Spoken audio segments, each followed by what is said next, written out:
معاف کر دینا خدا کو پسند ہے اور خدا کے نبیوں کی سنت ہے۔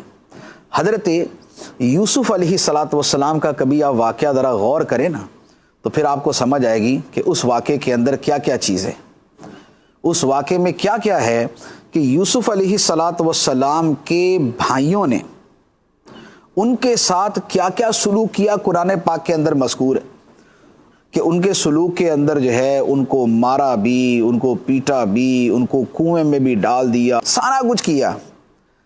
لیکن جب یہی ظلم و زیادتی کا مرتکب بھائی حضرت یوسف علیہ الصلاۃ والسلام کے پاس پہنچے اور جب پتہ چل گیا کہ یہ وہی یوسف ہے ہمارا بھائی جس پہ ہم نے ظلم کیا تھا، زیادتی کی تھی، تو جب ان کے سامنے پہنچے تو انہوں نے کیا فرمایا؟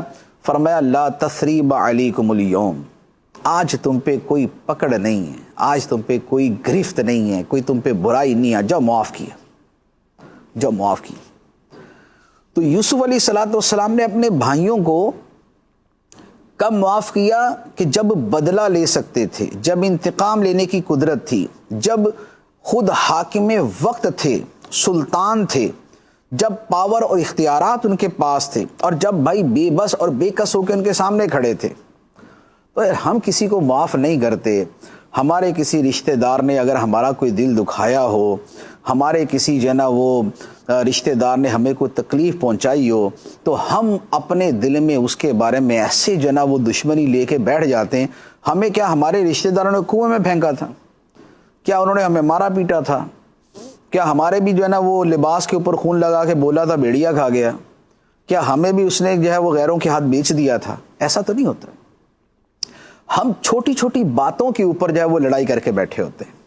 ہمارے گھروں میں جو لڑائیاں ہوتی ہیں، ہمارے معاشرے میں جو لڑائیاں ہوتی ہیں، یقین کیجئے بعد اوقات وہ اتنی معمولی سی ہوتی ہیں کہ کبھی اس کی تفصیل پوچھی جائے تو بندہ شرمندہ ہو جائے کہ یار اس کی وجہ سے ناراض تھا میں۔ کس پہ ناراض ہے؟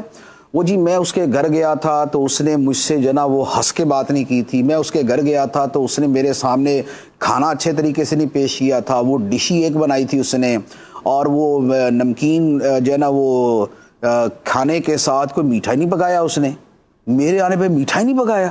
او ہو، یہ ہے ہماری ناراضگی کی وجوہات۔ یا یہ ہے کہ وہ اس نے میرے بارے میں ایک مرتبہ بری بات کہی تھی۔ ارے تو بھائی آپ کون سا کوئی جو ہے نا وہ اولیاء کرام کی اعلیٰ کیٹیگری میں کہ آپ کی بے ادبی گستاخی سے اس بیچارے کا کوئی ایمان جانے کا خدشہ ہے؟ تو زندگی ہے، 100 مرتبہ آپ نے اس کی غیبت کی ہوتی ہے، 2 مرتبہ اس کی پتہ چل گئی تو کیوں اس کے پیچھے پڑ گئے؟ تو ہم اگر اپنے اعمال اور اپنی حرکات پہ غور کریں کہ ہم دوسروں کے ساتھ کیا کرتے ہیں تو ہمارا عمل بھی تو اسی طرح کا ہوتا ہے۔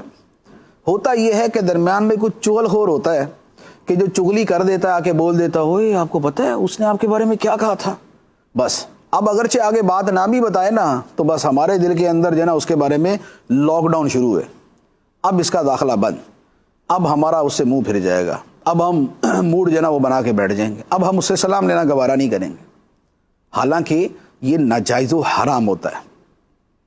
کچھ وہ چیزیں ہوتی ہیں کہ جہاں شریعت حکم دیتی ہے، کوئی عقیدے کا معاملہ ہے کہ کوئی آپ کا عقیدہ ہی خراب کرنا چاہتا ہے یا آپ کا عمل خراب کر دیتا ہے تو اب آپ اس کی صحبت سے بچتے ہیں، وہ ایک اور چیز ہو جاتی۔ لیکن جس طرح کے گھریلو معاملات کے اوپر ہم ایک دوسرے کے ساتھ عداوت رکھ کے بیٹھے ہوتے ہیں تو یہ تو کم از کم جائز نہیں ہوتی۔